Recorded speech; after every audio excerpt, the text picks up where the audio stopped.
अस्सलाम वालेकुम जी। तो हम ये अभी कोहे बातिल के ऊपर आ चुके हैं और ये समंदर नज़र आ रहा है। इस जगह को कहते हैं गहरा समंदर। और ये कोहे बातिल के बारे में कहा जाता है कि ये 14 किलोमीटर यानी मेरे ख्याल में इसकी लंबाई है टोटल। और ये पर्ल कॉन्टिनेंटल होटल जिस तरह से आपने सुना होगा पाकिस्तान भर में यानी मौजूद है। यहाँ पे भी इस तरह से अच्छा समंदर को गहरा समंदर कहते हैं और ये दूर दूर तक फैला हुआ है। और कि हमें अभी ज़मान भाई ने बताया, ज़मान भाई को आप पहचानते होंगे अच्छी तरह से, लेकिन हम आपको अभी इंट्रोड्यूस कराते हैं उनसे कि उस तरफ जो है ना सामने जाके मस्कत आता है और ये जिस तरफ ये सूरज गुरूब हो रहा है ये मगरिब की साइड पे, ये साइड यानी दुबई का। तो आप इसके नज़ारे देखिए और हम इंशाल्लाह आपको मोबाइल में अच्छी तरह से नज़र तो नहीं आएगा, लेकिन फिर भी हम आपको जो है ना वो सनसेट दिखाने की कोशिश करेंगे।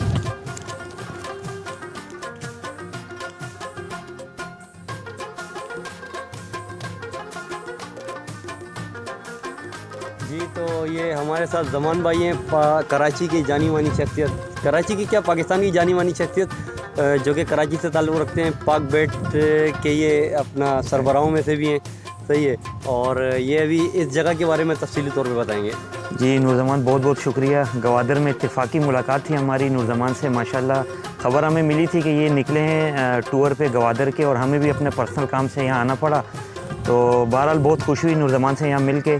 तो इस वक्त हम कोहे बातिल जो गवादर की एक पहाड़ी सिलसिला है जो 14 किलोमीटर के रकबे पे फैला हुआ है। तो मुझे यहाँ बहुत खुशी हुई, नूरजमान से मुलाकात हुई और माशाल्लाह बहुत अच्छा एरिया है ये।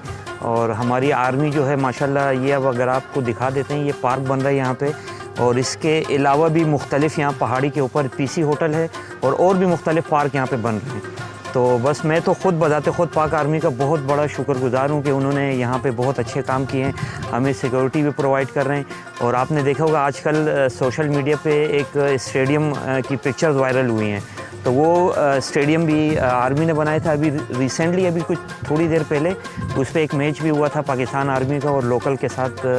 तो बहुत अच्छा, मतलब हमें प्राउड फील होता है जब हम यहाँ आते हैं, और मेरे तो अक्सर यहाँ आना होता है, तो बहुत खुशी होती है। और ख़ासकर नूरजमान भाई को यहाँ देख के तो मुझे बहुत खुशी हुई। और ये ऐसे इंसान है कि मैं कहता हूँ जितनी दाद दी जाए वो कम होगी, क्योंकि ये अकेले 70 बाइक पर, हम भी बाइक पे सफ़र करते हैं लेकिन हमारे पास 150 सीसी होती है और हमारे पास मतलब अच्छी बाइकें होती हैं जिस पे हम बहुत आसानी से पूरा पाकिस्तान का टूर कर लेते हैं। लेकिन मैं हिम्मत की दाद देता हूँ नूरजमान को कि एक 70 बाइक पे अपनी सिस्टर को लेके माशाल्लाह इन्होंने पूरा पाकिस्तान डिस्कवर किया है। बहुत मतलब मेहनत की है इन्होंने, बहुत पूरा पाकिस्तान घूमे ये, और मुझे बहुत खुशी हुई। थैंक यू सो मच, बहुत बहुत शुक्रिया था।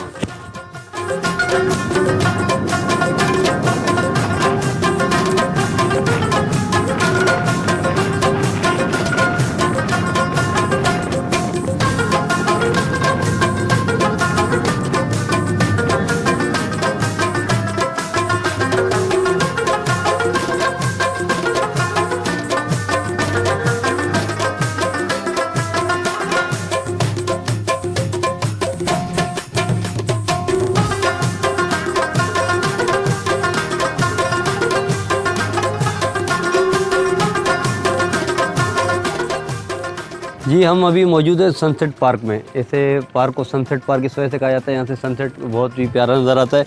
लेकिन हम पहले आपको ये बता दें कि इस पहाड़ का, जिस तरह हमने बताया, इसका नाम है कोहे बातिल, सही है। और वो आपको सामने नज़र आ रहा होगा एक पहाड़ धुंधला सा, उसे कोहे मेहदी कहा जाता है।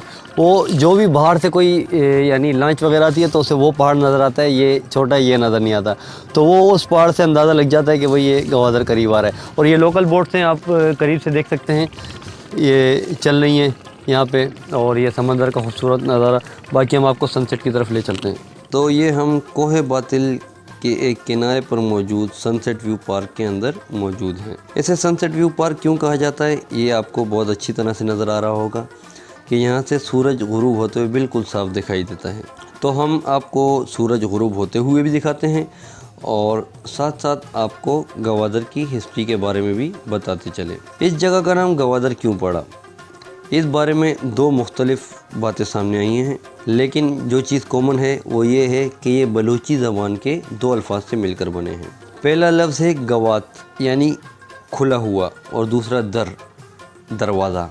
अगर दोनों अल्फाज को मिलाया जाए तो हवा का दरवाज़ा, इसे हवा का दरवाज़ा भी कहा जाता है।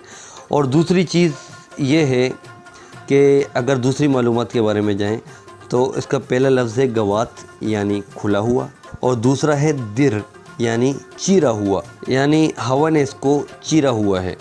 तो इसकी लोकेशन भी इस तरह से बनी हुई है कि इसके बारे में ये भी कहा जाता है कि हवा के चीर जाने की वजह से इस इलाके को इस तरह से यानी शेप मिली है।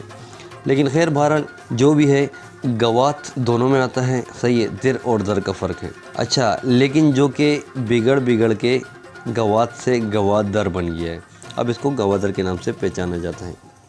गवादर 60 किलोमीटर तवील साहिल पट्टी वाला इलाका है। यहाँ की आबादी तकरीबन 1.5 लाख से ज़्यादा है और इसमें 5 यूनियन कौंसल्स हैं। सन 711 ईस्वी में मोहम्मद बिन कासिम ने ये इलाका फ़तह किया था, जबकि हिंदुस्तान के मुग़ल बादशाहों के ज़माने में ये इलाका मुग़लिया सल्तनत का हिस्सा था। गवादर ने अपने ऊपर कई सारे मुख्तलिफ़ हुक्मरानों को हुक्मरानी करते हुए देखा है। 1783 में मस्कत के बादशाह के अपने भाई साद सुल्तान से झगड़ा हो गया। साद सुल्तान ने खान ऑफ कलात मीर नसीर खान को एक ख़त लिखा, जिसमें इसने यहाँ आने की ख्वाहिश ज़ाहिर की। खान ऑफ कलात ने सुल्तान को फौरी तौर पर आ जाने को कहा और गवादर का इलाका और यहाँ की आमदन भी सुल्तान के नाम कर दी। और बिलाखिर मुख्तलिफ़ हुक्मरानों के ज़द में आने के बाद सितंबर 1958 को पाकिस्तान ने गवादर को ओमान से 5.5 अरब रुपए में ख़रीद लिया।